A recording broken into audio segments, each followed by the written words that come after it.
Donald Trump's time in office, a damn masterclass in screw-ups and scandals, and two of his biggest flunkies, Vance and Mike Waltz, are right in the thick of one of the juiciest ones yet.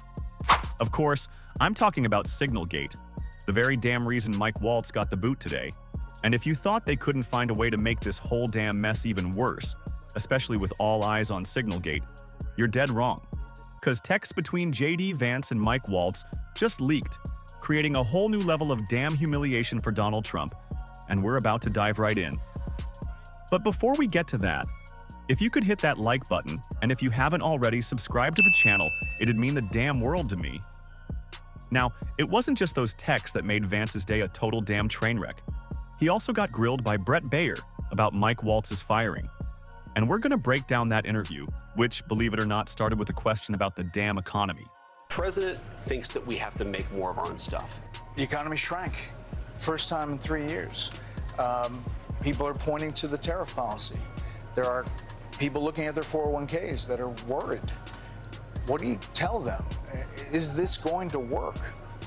So the first thing is, when you talk about the economy, this is Joe Biden's economy, and we inherited $2 trillion of debt, the highest peacetime deficits in American history, a $1.2 trillion trade deficit, which fundamentally means we're not making enough of our own stuff. And the president came in and he said, this is not always going to be easy. It would have been very easy for Donald Trump to do what administrations past have done, which is borrow a lot of money and continue fueling the national debt. He said, no, we need a reset. We need American workers to have better jobs. We need to protect the jobs that they have right now. And we need to be more self-reliant as an economy, which, by the way, will drive down those skyrocketing levels of debt that we've seen. That is what he promised he was going to do. And he came in and we've started that process now. A bit of a shocker seeing actual journalism on Fox. But kudos to Brett Baer for asking JD a real damn question. At what point, JD, is this no longer Joe Biden's economy? Because when the stock market was inflated a little bit at the start of Donald Trump's term, I don't remember you saying, thank you so much, Joe Biden, for this booming stock market we have. I don't remember that. Donald Trump actually called it the Trump stock market. Donald Trump was calling Joe Biden's stock market his stock market when he was running for president. So whose damn economy is it? Well, clearly they don't have a damn clue. And clearly, Vance can't come up with a good damn reason not only for why the economy is tanking, which, by the way, it's your damn fault, but also why Mike Waltz got fired. Take a damn look at the BS he tried to spew. Mr. President, thanks for the time. Good to see you. I want to talk to you about all this trip and what the purpose of it and your speech. Sure. But I want to start with the breaking news. Yeah. Why was Mike Waltz let go? So he wasn't let go. He is being made ambassador to the United Nations, which of course is a Senate-confirmed position. I think you can make a good argument that it's a promotion. But we brought Mike on to do some serious reforms of the National Security Council. He has done that. I like Mike. I think he's a great guy. He's got the trust of both me and the president. But we also thought that he'd make a better UN ambassador as we get beyond this stage of the reforms that we've made to the National Security Council. You saw the president announce that Marco Rubio is going to step in as interim leader of the National Security Council. So I think the media wants to frame this as a firing. Donald Trump has fired a lot of people. He doesn't give them Senate-confirmed appointments afterwards. What he thinks is that Mike Waltz is going to better serve the administration, most importantly, the American people in that role, and I happen to agree with him. But somehow, some damn way, this whole thing's being spun as a promotion by the MAGA media, and of course Donald Trump's crew, saying Mike Waltz was so damn good at his job that they decided to give him a new one. Well, if Mike Waltz was so damn good at his job, why didn't you just let him keep doing his damn job? A very important job, mind you. A job so damn important that his leaking of classified information caused one of the biggest damn scandals we've ever seen in presidential history. Do you have a damn reason? Number and JD's response to Signalgate as a whole just made him look like a damn fool, especially with what we're about to dive into. Was it a direct result of the Signal chat? I mean, you were on that chat and we saw the fallout from it. Is this a result of that? No, it's not, Brett. I mean, look, what we came into the administration, and of course the president in his first term had some serious issues with the National Security Council. He said, Mike, you need to go in here, fire, frankly, a lot of people who aren't loyal to my agenda, who we think aren't even loyal to the American people, bring in the right collection of people to actually make the National Security Council function. And Mike has done that. And now it's time for Mike to do something else because he's done the job that I think he was asked to do. If the president wanted to fire him over the Signal thing, which, by the way, was a total nothing burger of a story, he would have just done it. But he actually decided it's better for Mike to be in this new role. He's given Mike the new role. That's it. So what is the message? Okay, so Signalgate refers to a scandal where Mike Waltz, then National Security Advisor, mistakenly added a journalist to a Signal group chat where sensitive military plans regarding strikes against Houthi rebels in Yemen were being discussed. This chat also included J.D. Vance and other high-ranking officials. The incident raised concerns about the handling of classified information. Despite the controversy, J.D. Vance defended Waltz, calling his subsequent appointment as UN ambassador a promotion and downplaying the significance of the incident. So, according to J.D., Signalgate is a nothing burger. He claims no one cares that Signal isn't really used anymore and that no more classified info could leak, except, of course, for his and Mike Waltz's texts. This stance seems to contradict the gravity of the situation, considering the security concerns raised by the leak. Fired idiot Waltz leaked one last Signal chat with Vance before getting boot. Fired National Security Advisor Mike Waltz can't help but leak his Signal chats.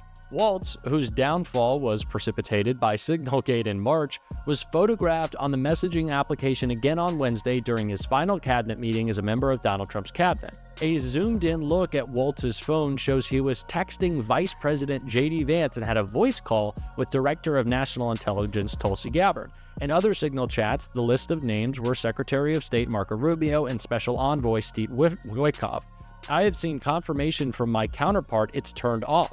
The message with Vance reads, he's going to be here in... The exposed phone screen epitomizes Waltz's 101-day stint leading the National Security Council, the second shortest in White House history, trailing only Donald Trump's first National Security Secretary, Michael Flynn, who lasted just 3 weeks. Trump stood behind Waltz in the aftermath of the Signalgate scandal, perhaps hesitant to see his administration suffer from the same sort of intense turnover that plagued his first. Politico reported Thursday that Trump began searching for a Waltz replacement weeks ago, however, in the intermediate aftermath of the Signal fiasco. Rubio has been named his temporary replacement, but the long-term national security advisor is yet to be announced by the White House. Witkoff has been named as the likely favorite in reports. Waltz, who left his job as a Republican congressman from a deep red district in Florida to join the Trump administration, was announced Thursday as Trump's ambassador to the United Nations. So, even in his final damn hours as National Security Advisor, this dude's still leaking texts like a damn sieve. And what blows my damn mind is that you can get those privacy screens for your phone, so only you can see what's on it. This guy's not only using his personal damn phone in public while not paying attention, but he ain't got no damn protection on it. This is just pure, unadulterated damn idiocy. And it makes everyone in this damn administration, especially Vance, who's defending him today, look like a bunch of damn morons. But that's exactly what we've come to expect from the clowns doing foreign policy in Donald Trump's White House. And Chris Murphy had some choice damn words about it in this clip right here. The White House says it has signed an economic partnership with Ukraine. The deal will give America access to some of Ukraine's critical minerals and natural resources. Treasury Secretary Scott Bessent says this will accelerate Kyiv's economic recovery and repay America for the U.S. military aid it has provided, something President Trump has been demanding. According to the Washington Post, the deal falls short of providing any concrete security guarantees to Ukraine, but it does affirm a, quote, long-term strategic alignment with the United States. Joining us now, Democratic member of the Senate Foreign Relations Committee, Senator Chris Murphy of Connecticut. Thank you for joining us. What do you make of this agreement? It's nonsense. It just is. Most of the minerals that are available for exploitation in Ukraine are in the parts of Ukraine that are controlled by Russia. And so this agreement doesn't really mean much if Russia continues to own eastern Ukraine and continues to march towards Kyiv. And right now, all indications are that Donald Trump's policy is to hand Ukraine to Vladimir Putin. And in that case, this agreement isn't worth the paper that it's written on. Vladimir Putin isn't sitting down to negotiate for one simple reason, because Donald Trump is telling him, I am not going to continue to support Ukraine militarily, no matter what, whether you sit down at the table or if you don't sit down at the table. So Vladimir Putin looks at that and says, why would I negotiate? You're telling me you are giving up on Ukraine. So if I just continue to fight the war, I will ultimately own everything I have now, or potentially everything including Kyiv. So this agreement means nothing if the Trump policy is, as it is today, to hand over Ukraine to Vladimir Putin. That's the direction that we are heading in. And right now there is no sign that Vladimir Putin's giving up on the war, and no sign that we're ever getting any deal on minerals, because Vladimir Putin's going to be in charge. So, Senator, how do you interpret the comments coming from the White House from Scott Bessent, for example, that this is some sort of a security guarantee because the United States isn't going to want to be doing business in Ukraine with Ukrainians and have those business interests attacked? I mean, we're murky on the details of this deal yet. We haven't really got them, but we have had Scott Bessent come out kind of saying that they want a free, sovereign and independent Ukraine, for example. Well, that would go against the idea that Russia could just walk in 3 years' time and take Ukraine. Yeah, these guys lie. I mean, they lie. That's not true, right? Donald Trump spent all of the last year of Biden's presidency trying to kill aid for Ukraine. If Donald Trump got his way, Ukraine wouldn't have any weapons right now. Donald Trump has no plans to resupply Ukraine. And by the way, Ukraine's going to start running out of bullets and start running out of serious weaponry by the summer and fall of this year. That's why Putin continues to march forward, refuses to sit down at the negotiating table. So, there are all sorts of instances in which the president's national security team goes out and tells a story that isn't true. What is true, unfortunately, is that Trump has decided that he will never support any additional weapons for Ukraine. Europe will try to fill in the breach, but there are certain weapon systems that only the United States can provide. And without us, Vladimir Putin ultimately is going to win this war. That's just the truth, no matter what Scott Bessent or Marco Rubio says. I've said this a million damn times, but it bears repeating. Republicans love to paint the chaos in Donald Trump's administration as just mean tweets that liberals get all bent out of shape about. But it's real damn chaos that puts us in real damn danger. That's what Signalgate was all about. And Donald Trump's ridiculous damn outburst at Fed Chair Jerome Powell, that weakens the damn dollar and scares off foreign investment in America. And Trump's constant damn lawbreaking, that makes America look like a damn unstable place to do business. So yeah, this damn chaos has a real-world impact on you, and it's damn obvious. And that's why we gotta keep calling it out, plain as day. The decisions Donald Trump makes, every damn one of them, affects your damn life. Every damn stupid mistake is gonna cost you. And that's why we gotta call him out every damn time.